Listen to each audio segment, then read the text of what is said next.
Je m'appelle Vincent Jean-Pierre, je suis assistant hospitalier universitaire en bactériologie au CHU de Nîmes et à la faculté de pharmacie de Montpellier et doctorant en bactériologie dans l'équipe FIS. FIS pour Pathogènes hydriques, santé et environnement, qui est une équipe au sein de l'UMR Hydrosciences Montpellier, où au sein de cette équipe, on travaille sur majoritairement des pathogènes de l'eau, des pathogènes environnementaux.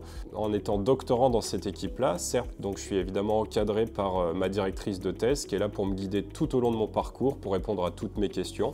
Et en plus de ma directrice de thèse, qui est le professeur Hélène Marchandin, je suis également guidé par toutes les compétences de l'équipe, que ce soit des compétences techniques, des compétences des ingénieurs, en bioinformatique, en statistique. Je travaille sur un sujet, sur une thématique qui s'intitule « Succès épidémiologique des bactéries opportunistes du genre Achrobacter ». Chez ces bactéries-là, on étudie leurs facteurs de virulence et de persistance, majoritairement chez les patients atteints de mucoviscidose.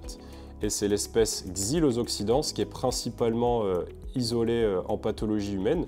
Et tout notre travail de recherche consiste à savoir pourquoi c'est cette espèce-là qu'on isole majoritairement chez l'homme et pas d'autres espèces. Est-ce que cette espèce Xylose oxydans produirait des facteurs de virulence particuliers qui lui permettraient d'infecter l'homme?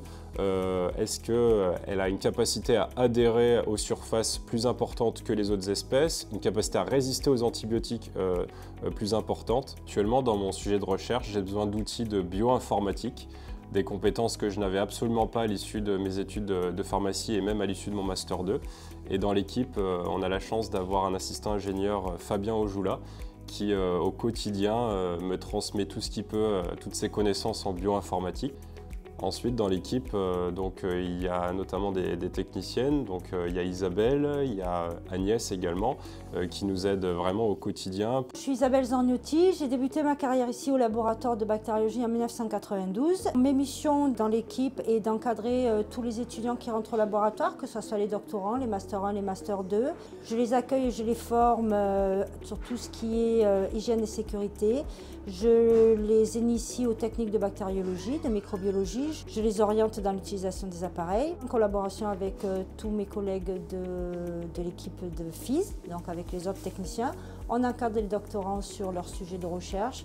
Moi, essentiellement, je travaille sur les travaux de recherche liés à la mucoviscidose et sur les travaux de recherche sur l'antibiorésistance. Et avec Vincent Jean-Pierre, j'ai travaillé sur une étude sur la résistance de la colistine comparée à d'autres antibiotiques. Dans l'équipe des techniciennes, en fait, elles nous facilitent le travail. C'est-à-dire que nous, quand on arrive, bien souvent, nos milieux sont déjà prêts.